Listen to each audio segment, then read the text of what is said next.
I grew up what was then called a husky kid, which means I was a heavy little guy, so wasn't into sports. I came home and I watched a lot of television. So I would say that by 10 or 11, I was deeply involved in the characters. I knew what they wore. I knew the theme songs. I was just in their world. They took me into their world.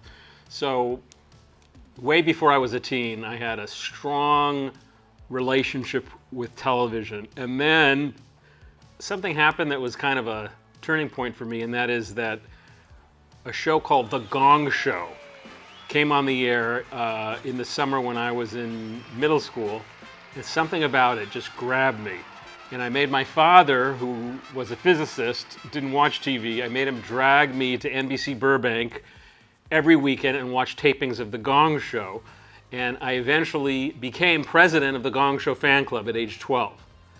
And so something about going there and seeing the cameras and seeing how the cast performed on camera and off camera, and the host Chuck Barris was known to wear a hat and he gave it to me, and that was like my first tangible piece of television. It wasn't, they were just in my living room. Now I could hold it in my hand, and something in my brain clicked that I love television, I love the magic of television, and I didn't know it then, but that hat represented so much to me, that these characters that only exist in this wooden cabinet could in some ways come out of the TV, and I think that the seed was planted at that time. Right out of high school, I became a comedy writer, a joke writer, and one of my first clients was Joan Rivers, and then I worked for Howie Mandel and others, and because of it, I started to get work in what was called punch-up. That's when you have a sitcom script, and the same writers have been looking at it and rewriting it over and over, and they call an outside guy in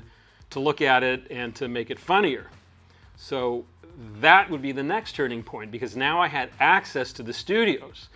And while these other writers were like taking these big long lunches, I would just grab an apple, and I was so excited to walk through the costume department or the prop department, and I recognized the pieces. That was the turning point, because now I knew these pieces they existed, they were in a dry dock of sorts, but there was no care given to them. In fact, if you were a studio and you had a rental house, the pieces that are the most recognizable are the worst for them, because it's hard to re-rent them. It's hard to re-rent a Superman costume, but a plain suit, well, there you go. We could re-rent that 5 or 6 more times. So oftentimes these recognizable pieces would be relegated to the worst building on the lot with the leaky roof and the rats. That's where they sent the stuff that was too recognizable to rent. And so that started to percolate in my brain. The best, most historic pieces to them are a burden. There's an opportunity there to save history. I think we all buy the pieces that resonate inside of us. For me, I remember once in a while my mom would let me stay up late and watch Johnny Carson's monologue on The Tonight Show. And that didn't come on until about 11:35 or so. I was really late for a kid to stay up. But there was something about Johnny Carson. I always wanted to. I was a funny kid. I thought, I'm going to write jokes for Johnny Carson one day. And so watching him at night was very special to me. And as it turns out, the first piece I ever bought was something from his show that said The Tonight Show. So the artwork was beautiful and it was recognizable, but I guess what I was really buying was that one-sided bond we have with our favorite TV character or an actor, and those 2 images that came in that lot have hung in my house, in my office, every day since I started doing this. Nothing will be as important to me. This has been an incredible journey, because not only did I buy those cards, but who would have guessed that at some point Johnny Carson would entrust me with this whole Tonight Show set. I mean, the journey from buying a couple cards seen on his show to him selecting me as the curator of the Tonight Show set, the desk, the curtains, I mean, everything. It's just almost impossible to put into words how lucky I am and what an exciting journey it has been.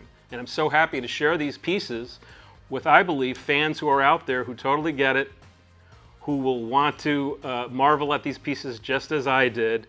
And I'm excited that there will be a new generation of curators and conservators and private collectors who will now get to experience these pieces, share these pieces, and hopefully be a part of these pieces enduring for decades to come.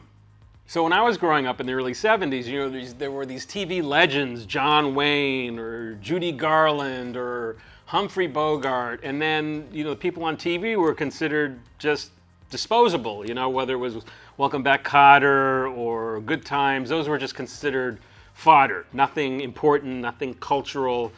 But in reality, those shows and those characters went right into our homes, right into our bedrooms. We knew them. They were a part of our lives, and I would say almost members of our extended family.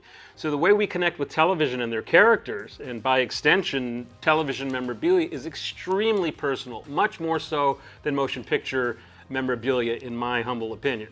One of the reasons I came to Heritage, the definitive auction company for collectible materials, is I was worried that some of these great brands were becoming invisible. I've given this everything I've got for 32 years. I mean, I can't tell you how many family vacations we gave up, how many mac and cheese nights we've had over the years. My family was fully in for decades because we believed this area of history needed to be cared for.